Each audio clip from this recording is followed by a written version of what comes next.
লাখ লাখ শিক্ষার্থীদের স্বপ্নের অপমৃত্যু ঘটতে যাচ্ছে। এই অপমৃত্যু ঘটানোর দায় সম্পূর্ণভাবে এই শিক্ষামন্ত্রীকে নিতে হবে। শিক্ষামন্ত্রীর অপরিকল্পিত সিদ্ধান্তের ফলে শিক্ষার্থীদের এই স্বপ্ন ভঙ্গের পরিস্থিতি তৈরি হয়েছে। গত 2 দিনে যে ঢাকায় যে বৃষ্টি হয়েছে, সেই বৃষ্টিতে অধিকাংশ স্কুল কলেজ এবং সামনে যে রাস্তাঘাট হাঁটু সমান পানি হয়ে গেছে এবং সেই শিক্ষার্থীরা যে পরীক্ষার হলে ঢুকবে তাদেরকে হাঁটু সমান কোমর সমান পানি ভেঙে কথাতে বলা যায় যে এক ধরনের সাঁতার কেটে তাদেরকে পরীক্ষার হলে প্রবেশ করতে হচ্ছে। আমরা বারবার দাবি জানিয়েছি যে পরীক্ষাটা যাতে এই আপৎকালীন সময় না নিয়ে অন্য সময় সমন্বয় করা হয়। এমন তো না যে বাংলাদেশের ইতিহাসে কখনো পরীক্ষা পিছানো হয় নাই। এই পরীক্ষাটাই আপৎকালীন সময় গতকাল এবং আজকের পরীক্ষা এবং আবহাওয়া অনুযায়ী যদি কালকেও এই ধরনের পরিস্থিতি থাকে এবং তারপরে যদি থাকে এই কয়েকটা দিনের পরীক্ষা যদি সমন্বয় করে নেওয়া যেত অন্য বন্ধের দিনের সাথে, তাহলে শিক্ষার্থীদের কিন্তু এই ভোগান্তির মধ্যে পড়তে হতো না। আজকে দেখেন এইচএসসি পরীক্ষা মানে একটা গুরুত্বপূর্ণ পরীক্ষা। এই পরীক্ষা যদি একজনের রেজাল্ট খারাপ হয়ে যায়, সেই রেজাল্টের খারাপের ফলাফল সে শুধুমাত্র তার এইচএসসি পরীক্ষা পর্যন্ত থাকবে, তা এই বিষয়টা কিন্তু এরকম না।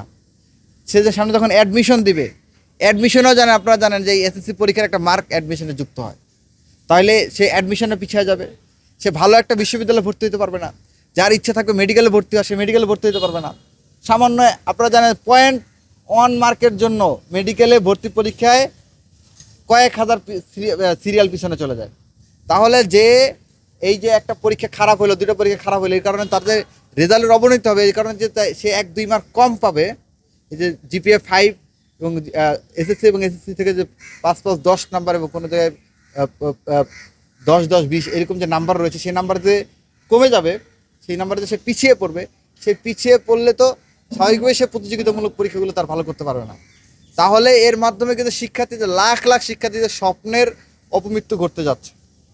এই অপমৃত্যু ঘটানোর দায় সম্পূর্ণভাবে এই শিক্ষামন্ত্রীকে নিতে হবে। শিক্ষামন্ত্রীর অপরিণামদর্শী একদেশদর্শী সিদ্ধান্ত, অপরিকল্পিত সিদ্ধান্তের ফলে শিক্ষার্থীদের এই স্বপ্ন ভঙ্গের পরিস্থিতি তৈরি হয়েছে।